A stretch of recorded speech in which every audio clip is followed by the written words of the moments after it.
Do you find science boring? If you're like most Americans and Canadians, you will. Unfortunately, as a scientist, I find this to be insane that the vast public sees science in such a negative light. I find science absolutely fascinating, dripping with mystery and intrigue and wonder, and a beautiful, elegant beauty that is often overlooked. Upon approaching this subject, both within my own classes that I teach and with colleagues, it astounds me how students, even in science, find it boring and find what I teach to be a pain, and that bothers me greatly. Um, so, looking at this topic and looking things up about it, of why people think science is so boring, I've come across some very interesting points. One point is that perhaps science isn't taught the way it should be. If you look at how science is taught, and I was taught the same way probably most of you were in elementary school and high school, it was pretty much just rote memorization. The teacher comes to the class, you memorize a bunch of formulas, equations, uh, anatomy, bits of plants and animals, and we're basically told to memorize it and then spit it back out on a test. But that's not what science is. That's not the beauty of science. Uh, a scientist does not just sit there and memorize facts. That'd be pointless. What science truly is the ability to go out and find something that's never been answered before. It's a mystery, and be like a detective and try to figure out an answer to that problem or mystery. And so I think we have to then take what science really is, that question-based approach that drives science, to the classroom and make teaching science more about questions. So for instance, what is love? And then get students to run experiments. Think about, well, what is love? And through this process, you can talk about the brain. How does the brain function, the structure of the brain and the synapses and the neurochemistry involved with love. You could talk about what are feelings. Because if the brain and the neurochemistry in the brain give rise to feelings, this could be an emergent property of neural networks. This is a way of describing how the brain works. You could go off into evolution and how it would be an important aspect to have an emotional attachment or investment to a significant other or your children or offspring uh, for protective purposes, since they have similar genes, at least your children do. So there's a whole evolutionary perspective to love. Then there's the psychology and the neuroscience, which we talked a little bit about earlier. But how fascinating this would be to teach something like that. Everybody's interested in love.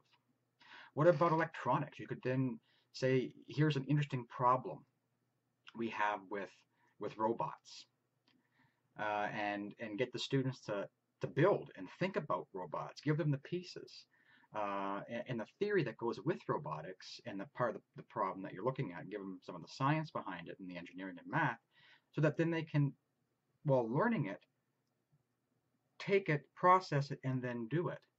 You see, science is all about doing things most of the time, solving something, mixing solutions, doing experiments. And I remember in high school, especially, you were lucky if you did maybe 3 or 4 experiments a year, even in chemistry, which is all about experiments. It floored me that we never did experiments, and that's the gold of science, is taking all that stuff you memorized, stuff that you learned and were taught, the theory, and then see it in action. Nothing drives home a principle than actually seeing it for yourself in action. Um, I think we've lost a lot of that during the teaching process, and we just make them memorize. And it's not all the fault of the children and the teachers. It's some of it's the school board. The way the curriculum is written is kind of Victorian, just memorize stuff. Um, then again, school boards also cut money, and they hire teachers to teach subjects that they're not specialists in. I remember personally, I had a biology teacher who was actually a phys ed teacher. I had a physics teacher who knew nothing about physics, actually had a degree in English. So it was terrible. Imagine grade 12 physics and you're going into this stuff and he did not understand basic fundamental physics was amazing. And so that affected my learning of physics. But it didn't stop me. That's the difference.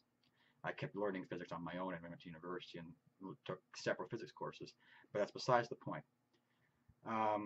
The other aspect I found, talking to students and looking things up, is that a lot of the problem rests with people like myself, who are actual scientists. We don't come out and talk to the public very often. And when we do, we're often egg-headed and boring.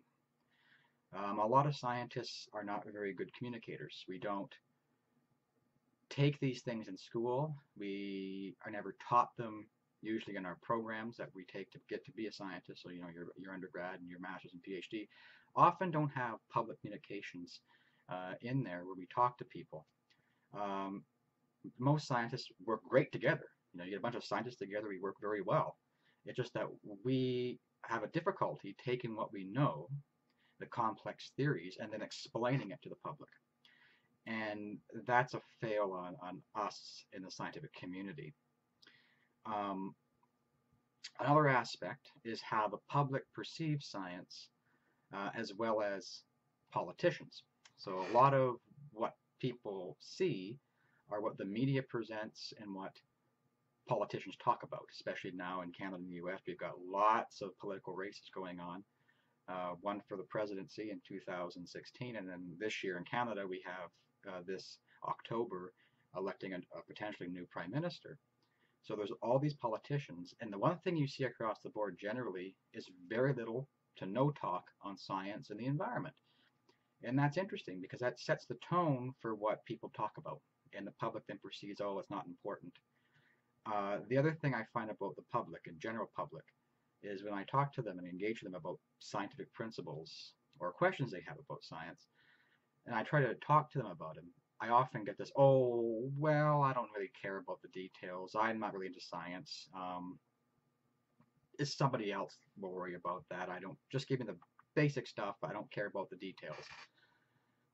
And that's an issue because a part of being a well-rounded citizen, you have to understand some of the details of science. And I think that's a part where we as scientists have failed, and teachers and the education system has failed to convey some of that important aspects of science to the public, as well as the public not seeing science as a grave importance. Although many of them see science in a positive light generally, and they do enjoy the topics that science discusses, like life in the universe, planets, exobiology, technology. They find science interesting, but at the same time, they find the way it's presented and the actual material of science, the theories, boring. So we have to find a way of changing that, and part of that comes from the teaching, how we teach it. The other thing that I find I hear a lot about is people say, the reason why science is so boring, it's not the theories, it's just that there's no creativity. All it is reductionist, dissecting all facts and figures and data and things, which it is. Science is that. But what people often overlook, and for those who actually don't do science, don't understand, is science is highly creative. I mean, speaking from personal experience, when experiments don't work the way I thought they were going to, or I have to tweak designs, experimental designs, so somebody else did a certain experiment, and I'm using a slightly different organism than they are, or different chemicals to get different responses. I have to tweak the experiments, and sometimes they don't work, and you have to keep tweaking and thinking of novel ways to get the system to work, which is very creative. Oftentimes, science is constantly innovating, as everybody knows. Science is always coming with new ideas and new ways of testing things, and that takes a load of creativity. And I find that amazing how people in the arts and humanities, they say, oh, that's important. And it is very important. And because it's very creative, it's much more interesting, literature and things. And they say science, no, math, no creativity there. But there's tons of creativity. It's just hidden deep beneath all of those facts and data. But there is lots of creativity. Um, the other thing that I find that people don't realize is science is a lot of detective work. So as I said before, we should do the problem-based approach to learning, where you say, here's an issue or a question or a mystery, and let's look at how we can solve that. So part of it is looking at what we know about the universe. So looking at what's already known. That's the facts and theories we have, the boring part. That's all we ever get taught in school. But then the other part is doing that creativity. Let's design an experiment. How would you test it? Perhaps do that experiment. See what we can get, what kind of answers we can get. Looking at data and taking that data and creativity, making a graph, being very creative with your graphs. How do you present it? How do you properly look at this data, and so other people can just not see numbers but actually get meaningful information from it? That's a very creative process. And as a scientist, I spend hours sometimes just trying to make the data presentable so that someone can look at it quickly, usually a bar graph or a line graph or some kind of graph that you can quickly look at and go, I get what he's saying. I can clearly see it. Graphs are very creative. It's a very creative process. Plus the subjects of science, the things that science can show you and the wonders in it, are aliens out there? What would they look like? What would an alien look like? How fascinating is that of a topic? Can you imagine if you were in grade 4 or 5 or 6 and your teacher said, let's learn about aliens. And then at the end of learning about aliens, you discussed evolutionary biology, about physiology, anatomy, and then said, now think of an alien, and you're going to draw me up an alien that fits a certain parameter of a certain planet. What do you think would look like? You're combining all that creativity and the wonder and the question-based approach about what a science, what these creatures could look like, and using what real science does.